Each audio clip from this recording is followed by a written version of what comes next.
কেন্দ্র সরকার তো কোনো টাকা পয়সা আমাদের দেয় না। সেই আহ্বান থেকে শুরু করে আমাদের 100 দিনের টাকা থেকে শুরু করে আবাস যোজনা জমির সমস্ত তো টাকা আপনারা আটকে রেখেছেন। প্রবল বঞ্চনা সত্ত্বেও বাংলার মানবিক মুখ্যমন্ত্রী মমতা বন্দ্যোপাধ্যায় একমাত্র বাংলার সাধারণ মানুষের জন্য তিনি করছেন। এবং আপনারা জানেন যে এই আমাদের পাড়া আমাদের সমাধান একটা জীবন্ত করে একটা ঐতিহাসিক সিদ্ধান্ত বাংলার মানবিক মমতা বন্দ্যোপাধ্যায়।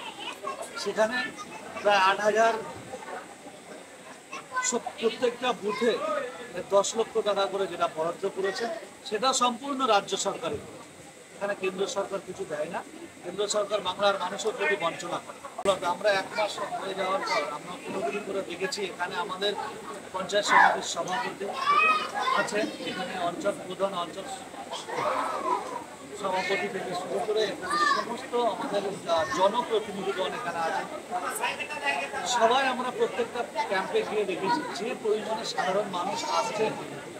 বাংলার মানবিক মুখ্যমন্ত্রী মমতা বন্দ্যোপাধ্যায় যেটা চেয়েছিলেন যে সাধারণ মানুষ তারা তাদের পাড়ায় বসে যে সিদ্ধান্তটা নেবেন যে কোন ছোটো ছোটো কাজ যেগুলোর জন্য অনেক সময় তাদের দৌড়াদৌড়ি করতে হয় যদি না হয়, তার জন্য সেটা সিদ্ধান্ত পাড়ায় বসে নিতে পারবেন। এরকম ধরনের ঐতিহাসিক সিদ্ধান্ত বিগত দিনে ভারতবর্ষের মাটিতে আর কোনো রাজনৈতিক দল নিতে পারে। এবং এই 1 মাসের মধ্যে আমরা দেখেছি যে মমতা বন্দ্যোপাধ্যায়ের উদ্দেশ্যটা সাধন হচ্ছে, সাকসেস হচ্ছে। এত একটা জনমুখী প্রকল্প দিয়েছে, একটা ঐতিহাসিক প্রকল্প আমাদের পাড়া আমাদেরই সমাজ। এইটা ভারতবর্ষে কোনো রাজ্যে নেই, যেটা পশ্চিমবাংলায় চালু হয়েছে। ওই জন্য আজকের মানুষ দেখে ধর্ম যার যার উৎসব সবার ধর্মর জায়গায় থাক, কিন্তু বাঁচতে গেলে আমাদের পরিবেশ সুন্দর রাখতে গেলে আমাদের পাড়া আমাদেরই সমাধান করতে হবে। সেই হিসাবে মানুষ এখানে উৎসাহভাবে মানুষ যেভাবে আমাদের নেত্রী মমতা বন্দ্যোপাধ্যায় 2011 সালে ক্ষমতায় আসার পরে যেসব জনমুখী প্রকল্পগুলো দিয়েছে সেই প্রকল্পগুলো মানুষের দুয়ারে কিন্তু পৌঁছে দিচ্ছে আমাদের নেত্রী মমতা বন্দ্যোপাধ্যায় সরকারের আধিকারিকদের দিয়ে।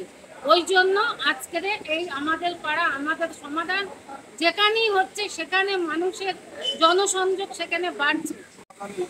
পশ্চিমবঙ্গ সরকারের মাননীয় মুখ্যমন্ত্রী মমতা বন্দ্যোপাধ্যায় গ্রহণ করেছেন এবং 2রা আগস্ট থেকে সারা পশ্চিমবঙ্গে একই দিনে তিনি উদ্বোধন করেছিলেন। 1 মাস অতিক্রান্ত হয়ে গেছে, 20,000-এর উপরে ক্যাম্প অলরেডি শেষ হয়েছে।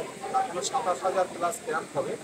সে জায়গায় দাঁড়িয়ে মানুষের যে স্বতঃস্ফূর্ততা, মানুষের যে আগমন, তাতে করে বাংলার মানুষের জন্য যে উদ্দেশ্য নিয়ে তিনি এই পাড়া সমাধানে আমাদের পাড়া আমাদের ক্যাম্প করেছিলেন সেটা 100% সফলতা করে এগিয়ে চলেছে।